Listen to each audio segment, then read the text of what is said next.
राधे राधे दोस्तों। ओम नमः शिवाय। जय माँ पार्वती। दोस्तों, आज हम लोग सुनेंगे सुमावती अमावस्या व्रत कथा। सुमावती अमावस्या की इस पावन कथा को सुनने से सभी मनोरथ पूर्ण होने की है मान्यता। तो चलिए, आज हम लोग सुनेंगे सुमावती अमावस्या व्रत कथा। तो हमारे साथ इस कथा को मन को एकत्रित करके ध्यान पूर्वक इस कथा को श्रवण कीजिए। ऐसी प्रचलित परंपरा है कि पहली सुमावती अमावस्या के दिन धान पान, हल्दी, सिंदूर और सुपारी की भौरी दी जाती है। उसके बाद की सुमावती अमावस्या को अपनी सामर्थ्य के हिसाब से फल, मिठाई, सुहाग सामग्री, खाने की सामग्री इत्यादि की भौरी दी जाती है। कहा जाता है कि मान्यता है कि समावती अमावस्या के दिन से शुरू करके जो व्यक्ति हर अमावस्या के दिन भौरी देता है, उसके सुख और सौभाग्य में वृद्धि होती है। तो चलिए, अब हम लोग सुनते हैं सोमावती अमावस्या की पुरानी क्यों प्रचलित कथा। जय माँ पार्वती, जय शिव शंकर। एक गरीब ब्राह्मण परिवार था। उस परिवार में पति पत्नी के अलावा एक पुत्री भी थी। वो पुत्री धीरे धीरे बड़ी होने लगी। उस पुत्री में समय और बढ़ती उम्र के साथ सभी स्त्री योचक गुणों का विकास हो रहा था।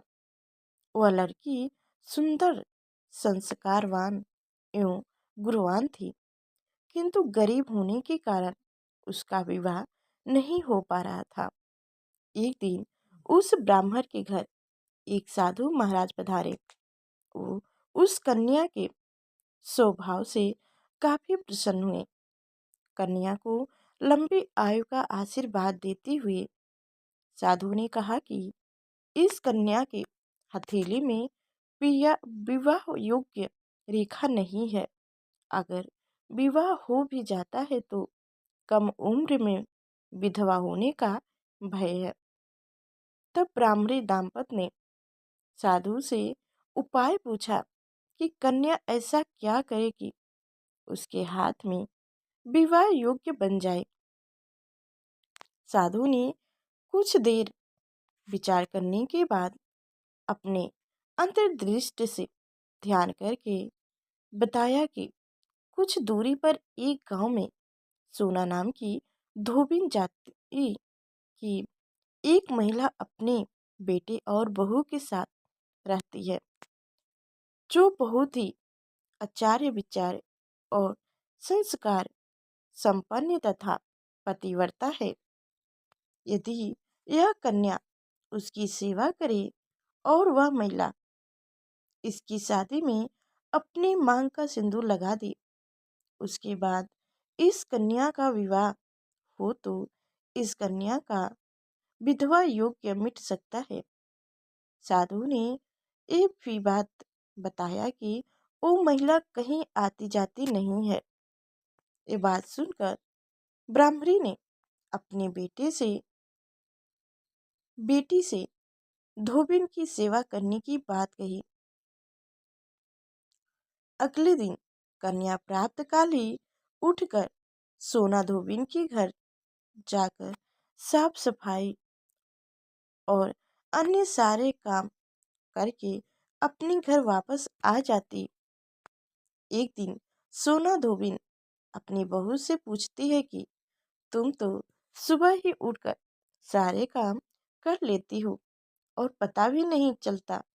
बहू ने कहा, माँ जी, मैंने तो सोचा कि आप ही सुबह उठकर सारे काम खुद ही खत्म कर लेती हैं। मैं तो देर से उठती हूँ। इस पर दोनों सास बहू निगरानी करने लगी कि कौन है जो सुबह ही घर का सारा काम करके चला जाता है। कई दिनों के बाद धोबी ने देखा कि एक कन्या मुंह अंधेरे घर में आती है और सारे काम करने के बाद चली जाती है। जब वो जाने लगी तो सोना धोबिन उसके पैरों पर गिर पड़ी पूछने लगी कि आप कौन हैं और इस तरफ छुपकर मेरे घर की सारे काम क्यों करती हैं। तब कन्या ने साधु द्वारा कही गई सारी बात बताई। सोना धोबिन पतिव्रता थी, उसमें तेज था। वो तैयार हो गई। सोना धोबिन के पति थोड़ा अस्वस्थ थे। उसने अपनी बहू से अपने लौट आने तक घर पर ही रहने को कहा। सोना धोबिन ने जैसे ही अपने मांग का सिंदूर उस कन्या की मांग में लगाई, उसका पति मर गया। उसे इस बात का पता चल गया। वह घर से निराजल ही चली थी, यह सोचकर कि रास्ते में कहीं पीपल का पेड़ मिलेगा तो उसे भांवरी देकर और उसकी परिक्रमा करके ही जल ग्रहण करूंगी। उस दिन सुमावती अमावस थी। ब्राह्मण के घर मिले पूरे पकवान की जगह उसने ईंट के टुकड़े से 108 बार भौरे देकर 108 बार पीपर के पेड़ की परिक्रमा की और उसके बाद जल ग्रहण किया। ऐसा करते ही उसके पति के मुर्दा शरीर में वापस जान आ गई। धोबिन का पति वापस जीवित हो उठा। इसलिए सोमवती अमावस के दिन से शुरू करके जो व्यक्ति हर अमावस के दिन भौरी देता है, उसके सुख और सौभाग्य में वृद्धि होती है। पीपल के पेड़ में सभी देवी देवता वास करते हैं। अंततः जो व्यक्ति हर अमावस को ना कर सके, वह सोमवार को पड़ने वाली अमावस के दिन 108 बार वस्तुएं की भौरी देकर सोना धोबिन और गौरी गणेश का पूजन कर सकता है। उसे अखंड सौभाग्य की प्राप्ति होती है। जय माँ पार्वती, जय शिव शंकर। दोस्तों, अब हम लोग सुनेंगे एक और पौराणिक कथा। पौराणिक कथाओं के अनुसार प्राचीन काल में एक प्रतापी राजा थे। उनका एक बेटा और एक बहू थे। एक दिन बहू ने चोरी से मिठाई खा ली और नाम चूहे का लगा दिया, जिसकी वजह से चूहा को बहुत गुस्सा आया। उसने मन ही मन निश्चित किया कि चोर को राजा के सामने लेकर आऊंगा। एक दिन राजा के यहाँ कुछ मेहमान आए हुए थे। सभी मेहमान राजा के कमरे में सोए हुए थे। बदले की आग में जल रहे चूहे ने रानी की साड़ी ने ले जाकर उस कमरे में रख दी। जब सुबह मेहमानों की आँख खुली और उन्होंने रानी का कपड़ा देखा तो हैरान रह गए।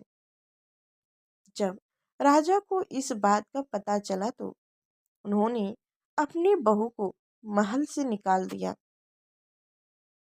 रानी रोज शाम को दिया जलाती और ज्वाला उगाने का काम करती थी। रानी रोज पूजा करती, गुड़धानी का प्रसाद बांटती थी। एक दिन राजा उस रास्ते से निकल रहे थे तो उनकी नजर उस दिए पर पड़ी। राजमहल लौटकर राजा ने सैनिकों को जंगल भेजा और कहा कि देख कर आओ वहां क्या चमत्कारी चीज थी। सैनिक जंगल में उस पीपल के पेड़ के नीचे गए। उन्होंने वहां देखा कि दिए आपस में बात कर रहे थे। सभी अपनी अपनी कहानी बता रहे थे। तभी एक शांत से दिए से सभी ने सवाल किया कि तुम भी अपनी कहानी बताओ। दिए ने बताया कि वह रानी का दिया है।